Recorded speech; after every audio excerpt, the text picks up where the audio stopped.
বন্ধুরা এখানে একটা ভাই বলছে অগ্নিবীরে ফর্ম অ্যাপ্লাই করতে চাই, তো আধার কার্ডে বাবার নাম ভুল আছে, তাহলে কি কোনো প্রবলেম হবে নেক্সট টাইমে?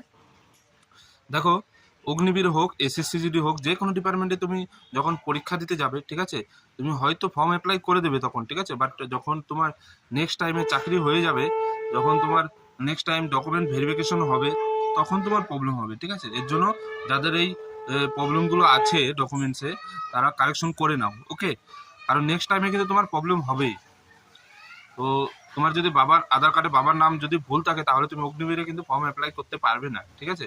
হয়তো ফর্ম অ্যাপ্লাই করে দিলে, বাট পরবর্তী টাইমে কিন্তু তোমার প্রবলেম হবে। এর জন্য আগে আধার কার্ডে নামে তোমার বাবার নামটা ঠিক করো, ঠিক আছে, তাহলে তুমি ফর্ম অ্যাপ্লাই করো, তারপরে তুমি ফর্ম অ্যাপ্লাই করো, তার আগে কিন্তু করো না। তো নেক্সট টাইমে কিন্তু তুমি প্রবলেম পড়ে যেতে পারো, ওকে। আশা করি বোঝাতে পারলাম। ভিডিও যদি ভালো লাগে অবশ্যই ভিডিওটি লাইক করে এবং শেয়ার করে যাবে।